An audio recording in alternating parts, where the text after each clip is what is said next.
messieurs, bonjour. Les titres de cette édition. 59,1 millions de dollars, soit environ 32 milliards de francs CFA, seront injectés entre 2021 et 2023 au Burkina pour assurer l'accès à l'éducation de plus de 255 000 enfants et adolescents. C'est l'ambition affichée par le programme pluriannuel de résilience du Burkina Faso de Education Cannot Wait, le lancement à suivre dans cette édition. À l'international, un violent séisme meurtrier a touché l'île de Sebep en Indonésie de magnitude 6,2 sur l'échelle de Richter. Ce tremblement de terre a fait au moins 37 morts. Plusieurs bâtiments, dont un hôpital, se sont également effondrés. Images et commentaires dans cette édition. Bienvenue à tous. La série d'installations des membres du gouvernement se poursuit. Ce matin, c'est le tour du ministre des Ressources animales et halieutiques, Dr Tegwende Modeste Yerbanga, de prendre fonction. Il entend assurer sa responsabilité avec dévouement afin d'atteindre les objectifs du nouveau référentiel de développement. Après lui, le docteur Bachir Ismaël Ouedraogo a été installé à la tête du ministère de l'Énergie, des Mines et des Carrières. Compte rendu Gérard Sommet, Alidou Badini, Caroline Ouaré et Sébastien Zongo. Docteur Bachir Ismaël Ouedraogo prend les charges des mines et des carrières portées pendant 4 années par Oumarou Idani. Il les ajoute à celles de l'énergie et est ainsi installé nouveau ministre de l'énergie, des mines et des carrières. Sachant que le secteur est tellement stratégique pour l'économie du Burkina Faso, je voudrais humblement vous demander à ce que chacun, à quelque niveau que ce soit, puisse donner le meilleur de lui-même, que nous puissions nous oublier, nous, et que nous puissions penser intérêt supérieur de la nation, parce que toute la nation compte sur nous. Et toute la nation attend que nous puissions faire des résultats dans la continuité de ce qui a été déjà fait. Au ministère des Ressources animales et halieutiques, après 5 années d'exercice, Soumanogo Koutou passe la main au docteur Tegwende Modeste Yerbanga. Je mesure l'ampleur des responsabilités qui me sont confiées et je compte les assumer avec dévouement et détermination pour l'atteinte des objectifs du nouveau référentiel de développement pour le bonheur des braves populations du Burkina Faso. Permettez-moi de rendre un hommage mérité à tous mes prédécesseurs pour l'œuvre remarquable que chacun d'eux a accompli à la tête de ce secteur ministériel. Avec une mention spéciale au ministre sortant, Soumanogo Koutou, dont les résultats témoignent du travail titanesque abattu. Ces ministres ont été installés par Stéphane Sanou, secrétaire général du gouvernement et du Conseil des ministres. Direction à présent la primature. Les relations bilatérales entre la République populaire de Chine et le Burkina Faso datent déjà de 3 ans. Et ce matin, l'ambassadeur de Chine au Burkina et le Premier ministre ont parlé de renforcement de cette collaboration pour les 5 années à venir. Compte rendu de l'audience avec Moussa Ouedraogo et Estelle Judith Assokba. L'ambassadeur de la République populaire de Chine note d'une matinée au Premier ministère. Au-delà de son caractère courtois, le diplomate chinois vise à travers cette visite à traduire ses félicitations au chef du gouvernement burkinabé.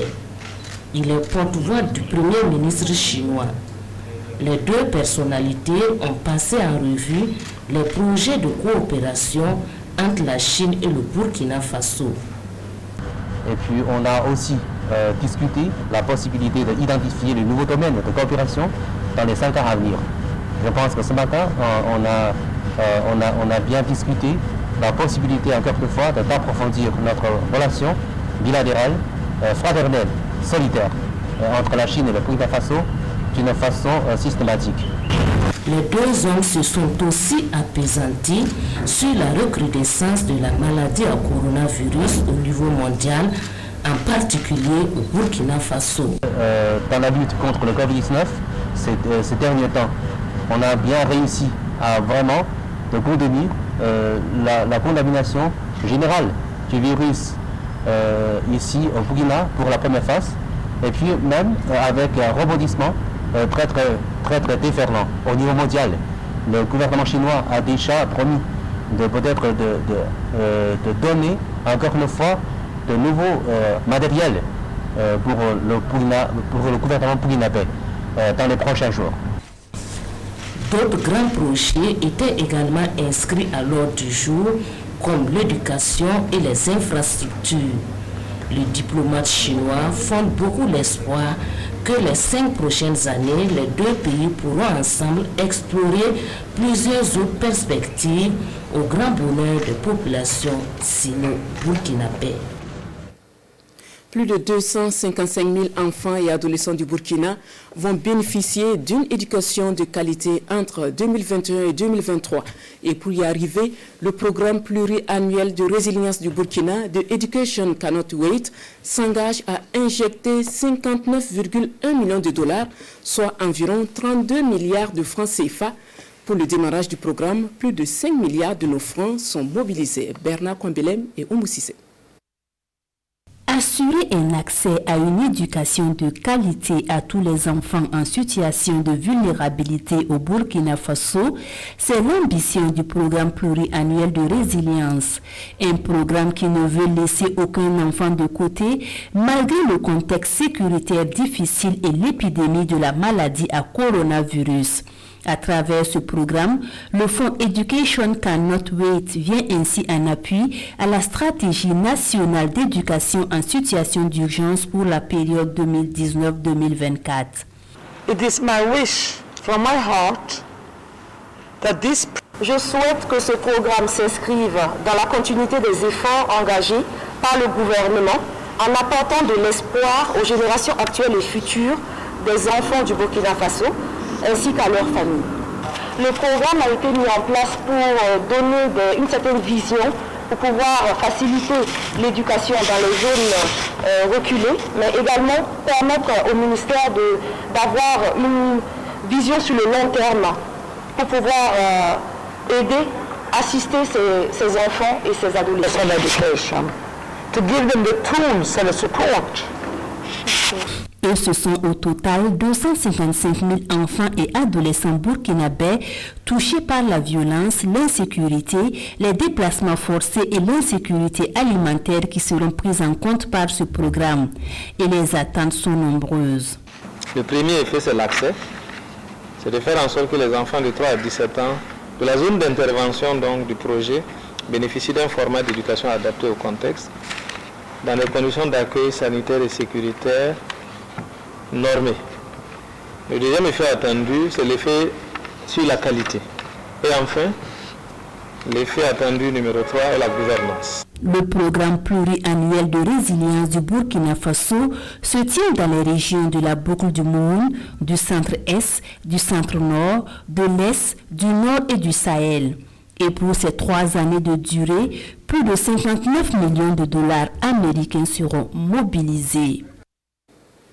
L'accès à l'éducation qui est assuré en grande partie par les établissements d'enseignement privés. Ces établissements qui, à travers l'Union nationale des établissements d'enseignement privés laïcs, donnent de la voix pour exiger de l'État le paiement des frais de scolarité des élèves affectés dans leur structure. Pour le compte de l'année 2019-2020, par exemple, seulement 5,1% des frais ont été payés. Compte rendu de Paul David Bambara et Draman Dadian. Dans les effectifs des établissements d'enseignement privé, il y a des élèves affectés par l'État. 38 536 élèves du poste primaire et du secondaire affectés pour le compte de l'année scolaire 2019-2020. Des promoteurs mécontents pour non-paiement des frais de scolarité face à la presse, ils brisent le silence. Le montant de ces frais de scolarité qui est de 1 977 555 000, ce montant est connu et est censé être budgétisé pour l'exercice 2020. Ce montant concerne 279 établissements privés et au cours de l'année 2020, l'État n'a versé que 101 440 000. Et ces 101 440 000, c'était au profit de 18 établissements sur les 279. Cela veut dire que les sommes payées par l'État ne représentent que 5,1% du montant dû. Pourquoi ce grand retard de paiement, pourtant fixé au plus tard le 30 mars 2020, conformément à la convention signée entre les deux parties? L'attente est longue aux yeux de l'Union nationale des établissements d'enseignement privé laïque.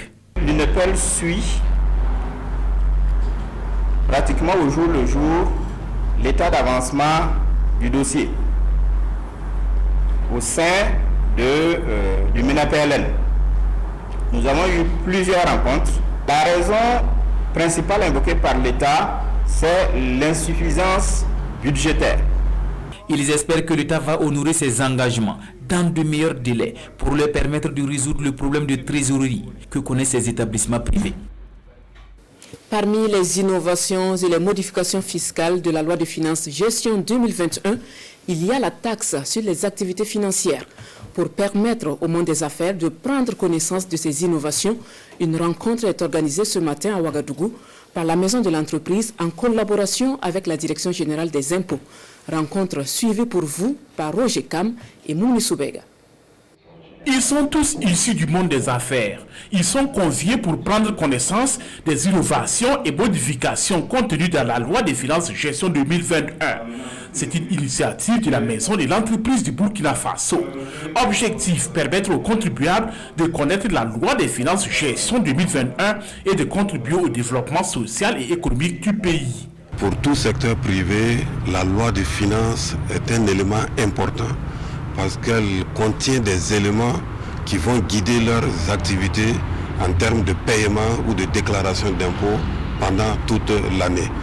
Pour que nos entreprises soient informées et ne pas être exposées à des redressements fiscaux, la Maison de l'entreprise chaque année organise cette session. Au titre de la loi des finances gestion 2021, on note des modifications et des innovations comme l'avènement de la TAF, la taxe sur les activités financières. Le directeur général des impôts salue donc cette initiative de la Maison de l'entreprise du Burkina Faso qui permettra d'apporter des réponses aux préoccupations du monde des affaires. Les innovations, d'abord la taxe sur les affaires financières, qui vient remplacer la TVA dans le secteur bancaire essentiellement. Il y a également la réforme de la CME. La CME, c'est la contribution des micro-entreprises. Et une autre innovation qui mérite d'être signalée, c'est l'attestation de situation fiscale. C'est la 16e fois consécutive que la Maison de l'entreprise du Burkina Faso organise cette rencontre. Elle se tient en partenariat avec la Direction générale des impôts et l'Association professionnelle des experts et conseillers fiscaux. À Boussouma, la direction régionale de la santé du Centre-Nord sensibilise sur les bienfaits de l'allaitement exclusif du bébé jusqu'à ses 6 mois. Une campagne lancée depuis hier avec l'appui financier de l'UNICEF et de Elive and Thrive. Yacouba Kouala et Martin Ouedraogo étaient présents à la cérémonie de lancement. Suivez leur compte rendu. L'allaitement maternel exclusif améliore la santé des nourrissons selon les spécialistes. C'est pourquoi la Direction régionale de la santé du Centre-Nord lance une campagne pour sensibiliser les mères. Une activité qui consiste à motiver les femmes à donner uniquement le lait maternel au nouveau-né jusqu'à l'âge de 6 mois. Donner exclusivement le lait maternel à l'enfant, ça donne à l'enfant la santé. Parce que ça permet de prévenir toutes les maladies, parce que ça apporte à l'enfant tout ce dont il a besoin pour grandir, avoir tout le substrat, comme on aime dire, d'intelligence. Sophie Balma a expérimenté l'allaitement exclusif il y a quelques mois à son enfant. Elle témoigne de l'efficacité de la méthode. Quand j'ai accouché, les sages-femmes m'ont aidé aux premières heures à donner le lait maternel à mon enfant. Jusqu'à présent, je ne lui donne pas de l'eau ni le purger. Mon enfant se porte bien, son poids est normal, il a 3 mois et il apprend à s'asseoir. Et c'est bien. Les responsables en charge de la santé souhaitent que d'ici à 5 ans, 80% des mères adhèrent à la politique de l'allaitement exclusif au Burkina Faso. Une foire des forces de défense et de sécurité. Elle se veut un cadre où les FDS vont donner à voir leur talent artistique et culturel. L'activité se tiendra du 22 au 24 janvier prochain à la Maison du Peuple de Ouagadougou. Et pour en parler, les organisateurs étaient hier face à la presse. On en sait plus avec Moussa Ouedraogo et Ahadi Sandamba. C'est un point de presse pour annoncer la tenue d'une foire, la foire des forces de défense et de sécurité FDS. Initiée par un groupe de jeunes tous corps confondus, l'activité se veut un cadre de découverte et d'expression de talents artistiques et culturels des FDS, mais aussi de rapprochement entre population civile et FDS à travers des plateaux d'animation d'artistes FDS et civils. Elle a pour but de prôner la cohésion sociale entre fils et filles du même pays, consolider les relations entre civils et militaires, mettre en exergue le talent artistique des FDS. De cette fois, il y aura des expositions d'objets artistiques par les FDS, une marchande, animation artistique, visite des différents stands par les autorités, un plateau artistique avec les artistes du moment. La foire des FDS, c'est aussi un hommage aux soldats tombés sur les différents champs de bataille contre les forces du mal. Et c'est la maison du peuple de Ouagadougou qui va abriter la manifestation du 22 au 24 janvier prochain. Pour une grande participation à cette première édition, plusieurs stratégies sont mises en place, notamment un cross populaire et une conférence publique à l'endroit des élèves et étudiants FDS, des parents et autres acteurs de la société civile sur la contribution de la culture à la lutte contre l'extrémisme violent et le terrorisme. Hors de chez nous, au moins 37 personnes ont perdu la vie ce 15 janvier après un séisme de magnitude 6,2 sur l'échelle de Richter sur l'île de Sebeb en Indonésie. L'épicentre du séisme a été localisé à 36 km au sud de la ville. Plusieurs bâtiments, dont un hôpital, se sont également effondrés. Ces images sont celles d'un hôpital sur l'île de Sebeb en Indonésie. Le bâtiment s'est effondré cette nuit sous la puissance du séisme de magnitude 6,2 qui vient de frapper la région. Au moins 34 personnes sont mortes, 26 rien que dans la ville de Mamoudzou, mais ce bilan n'est que très provisoire selon l'agence de gestion des catastrophes. Les secours fouillent les décombres dans l'espoir de retrouver des survivants. Le tremblement de terre a aussi blessé des centaines de personnes car des dizaines de bâtiments se sont effondrés. Des milliers d'Indonésiens se retrouvent donc sans abri. Au moins 3 glissements de terrain ont été signalés. L'agence de météorologie et géophysique a mis en garde contre la possibilité de nouvelles secousses et demande aux habitants d'éviter le bord de mer à cause du risque de tsunami. Le président de la Corée du Nord a désigné les États-Unis comme le plus grand ennemi de son pays. Kim Jong-un a aussi appelé à développer des armes nucléaires plus performantes. Ce vendredi, un défilé a permis de faire une démonstration de force. Parade militaire ce vendredi à Pyongyang, la Corée du Nord a fait défiler un missile balistique pouvant être lancé d'un sous-marin. Ce défilé ponctuait le congrès du Parti des travailleurs au pouvoir, au cours duquel le leader Kim Jong-un a décrit les États-Unis comme le principal ennemi de son pays, à quelques jours de l'investiture du président américain Joe Biden. La démonstration de force a été scrutée par les pays voisins, notamment par le Japon. Nous analysons tous les détails. Le Japon collecte des informations sur la Corée du Nord, notamment sur le développement de leurs missiles, et nous regardons cela de très près. Selon une experte d'ONG américaine, la Corée du Nord n'avait jamais montré ce genre de modèle de missile auparavant. Il s'agit, je cite, de l'arme nucléaire ultime du Nord, d'après un expert de Corée du Sud. De tels missiles en plus petit format ont déjà été présentés par Pyongyang, mais impossible de savoir s'ils avaient été lancés depuis un sous-marin. Deux sujets font la revue de presse du jour. La présidentielle ougandaise tenue hier 14 janvier et le cri de cœur des établissements privés d'enseignement pour le paiement par l'État d'arriérés de frais de scolarité. Revue de presse signée Sekou Zongo. Les journaux, dans leur parution, relaient une information qui ressemble à un cri de cœur. Les établissements d'enseignement privés laïcs qui réclament le paiement des arriérés de l'État au titre des frais de scolarité. Information relayée par le journal de tous les Burkinabés. Selon l'Union nationale des établissements d'enseignement privés laïcs, la dette de l'État auprès de ces établissements s'élève à plus d'1,9 milliard de francs CFA. Dans le journal Le Pays, ces responsables d'établissements privés d'enseignement lient leurs difficultés de paiement des salaires des enseignants et du personnel administratif au non-paiement des frais de scolarité de l'État. Et puis, élection sous haute surveillance militaire et un tamis des informations sur la toile, c'est l'avis de Aujourd'hui au Faso sur la présidentielle ougandaise tenue hier 14 janvier. La raison évoquée par Yoweri Museveni, la prévention de troubles. Mais l'éditorialiste du journal écrit en ces termes, nul n'est dupe. Le vieux Yoweri Museveni se méfie de la force de frappe virtuelle de son sérieux rival Bobi Wine. Lui couper ainsi l'herbe sous les pieds relève de la concurrence déloyale, mais aussi une violation de la liberté d'expression, commente mon confrère. En tous les cas, les adversaires de Yoweri Museveni sont prévenus, conclut l'observateur Palga. Ceux qui rêvent d'alternance aboieront, mais Sevo passera. Voilà, madame, monsieur, on s'arrête là pour cette édition de la mi-journée. Merci de l'avoir suivi. Place à nos confrères des langues nationales pour la version de l'information en Moré, en Djoula et en Fulfulde. Bon après-midi à tous.